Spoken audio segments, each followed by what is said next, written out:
Hello friend, मेरे YouTube channel best maths में आप सभी का स्वागत है। आज की इस वीडियो में हम क्लास 9th का चैप्टर नंबर जो हमारा 7 है उसके एक्सरसाइज 7.2 के लास्ट क्वेश्चन 8 को समझेंगे।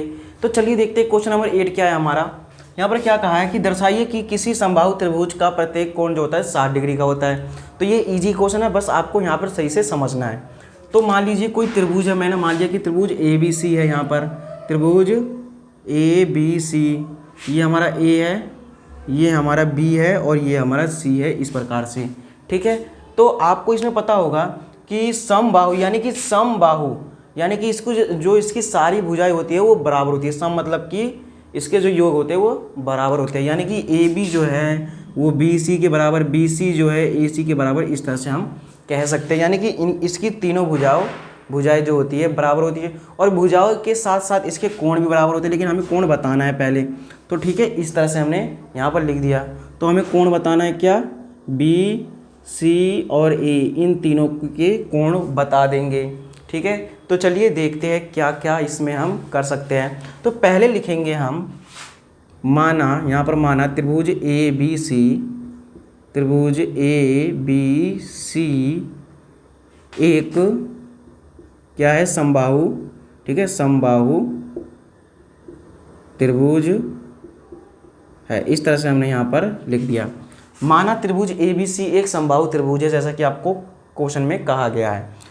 तो इसमें लिखेंगे त्रिभुज, यहाँ पर जो त्रिभुज हमारा ABC है इसमें देखते हैं। ठीक है, त्रिभुज ABC में, तो चलिए त्रिभुज ABC में अब हम यहाँ पर देखते हैं। तो त्रिभुज ABC में आपको क्या दिखाई दे रहा है, यानी यहाँ पर देखिए जो AB है वो AC के बराबर है।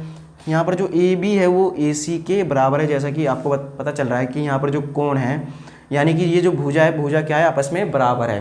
तो यहाँ पर हम लिख सकते हैं AC बराबर है किसके, AC बराबर है हमारा, यहाँ पर देखिए जो AB है वो AC के, या फिर AC बराबर AB, हम ये भी लिख सकते हैं। यानी कि जो AB है वो बराबर है AC के। ठीक है, अब उसके बाद देखिए ये यदि AB बराबर AC है, ये AB बराबर AC है, तो इसके जो बराबर भुजाओं के सम्मुख कोण भी क्या होंगे, बराबर होंगे।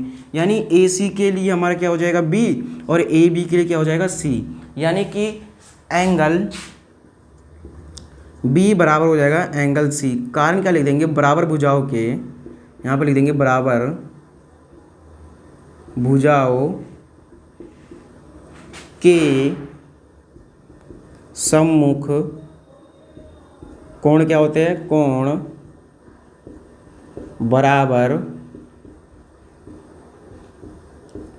होते हैं। ठीक है, इस प्रकार से हमने इसका कारण भी लिख दिया। ठीक है, अब यदि AB बराबर AC है, यानी कि जो AB है वो बराबर AC के है, यानी AB बराबर है AC। ठीक है, इस तरह से तो हमारा ये भी हो सकता है जो हमारे यहाँ पर AC है वो बराबर BC के हो जाएगा, जैसा कि आपको यहाँ पर इस साइन से पता चल रहा है। तो हम लिख सकते हैं कि AC बराबर है, AC बराबर क्या हो जाएगा हमारा, AC बराबर BC, इस तरह से भी हम लिख सकते हैं। ठीक है, AC बराबर BC हो जाएगा।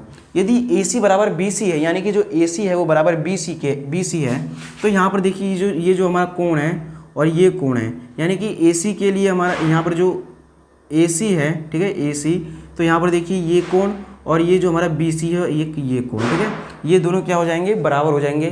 कारण क्या हो जाएगा, कारण हमारा यही हो जाएगा। क्या हो जाएगा कारण, एंगल पहले यहाँ पर देखेंगे क्या है हमारा, यहाँ पर एंगल A बराबर है, एंगल A बराबर हो जाएगा किसके, एंगल A बराबर हो जाएगा एंगल B के। कारण लिख देंगे एंगल A बराबर एंगल B के।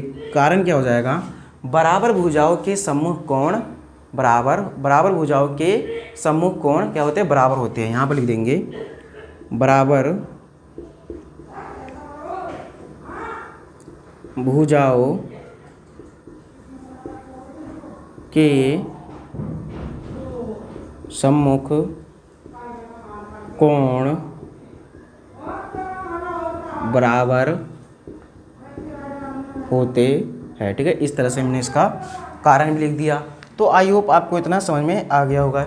यदि ये है हमारा, इस तरह से हमने क्या किया, इस तरह से हमने ये निकाल दिया। तो जैसा कि आपको पता है किसी भी त्रिभुज का समबाहु या फिर समद्विबाहु या फिर समकोण त्रिभुज, किसी भी त्रिभुज का जो कोणों का योग होता है 180 होता है। आपको इतना पता है तो हम लिख देंगे ये जो हमारा एंगल ए, एंगल बी और एंगल सी है, इन तीनों का योग कितना हो जाएगा 180। तो लिख देंगे angle A plus angle B plus angle C त्रिभुज के कोणों का योग, कोणों का योग। त्रिभुज के तीनों कोणों का योग कितना होता है? त्रिभुज के तीनों कोणों का योग होता है 180 डिग्री। ठीक है, इस प्रकार से हमने लिख दिया। ठीक है, कितना होता है 180 डिग्री। तो हम क्या कर सकते हैं, इसके बराबर में 180 लिख सकते हैं इस तरह से। ठीक है, त्रिभुज के कोणों का योग, त्रिभुज के कोणों का योग कितना होता है 180। तो यहाँ पर देखिए हमने एंगल ए डाला प्लस, अब यहाँ पर एंगल बी है। ठीक है, एंगल बी है तो यहाँ पर हम एंगल बी की जगह एंगल ए भी लिख सकते हैं। तो यहाँ पर लिख देंगे एंगल बी की जगह हम एंगल ए प्लस जो एंगल सी है हम एंगल सी की जगह एंगल ए भी लिख सकते हैं। ठीक है, एंगल सी की जगह हम एंगल ए भी लिख सकते हैं बराबर 180, क्योंकि तीनों जो कोण हैं बराबर है इसीलिए, जैसा कि अभी हमने इस स्टेटमेंट में समझा। ठीक है, अब इन तीनों को जोड़ देंगे तो क्या आ जाएगा 3 एंगल ए बराबर 180, तो एंगल ए बराबर 180। ठीक है, इस तरह से। तो ये 3 जो है हमारा यहाँ पे गुना में है, नीचे जाके क्या हो जाएगा डिवाइड में, यानी कि 3 तो काट देंगे तो 60 आ जाएगा। एंगल ए हमारा आ गया 60।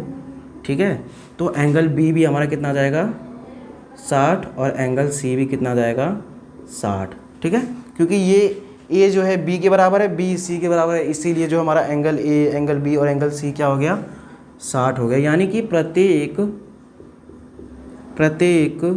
कोण कितने होते हैं, प्रत्येक कोण 60 डिग्री के, प्रत्येक कोण जो होते हैं 60 डिग्री के होते हैं। इस तरह से हमारा क्वेश्चन नंबर 8 अच्छे से कंप्लीट हो गया और हमारा एक्सरसाइज 7.2 भी कंप्लीट हुआ। अब मिलेंगे हम नेक्स्ट वीडियो में, जब तक के लिए धन्यवाद। और मेरे यूट्यूब चैनल बेस्ट मेसर को आप सभी सब्सक्राइब और लाइक जरूर करें। Thank you.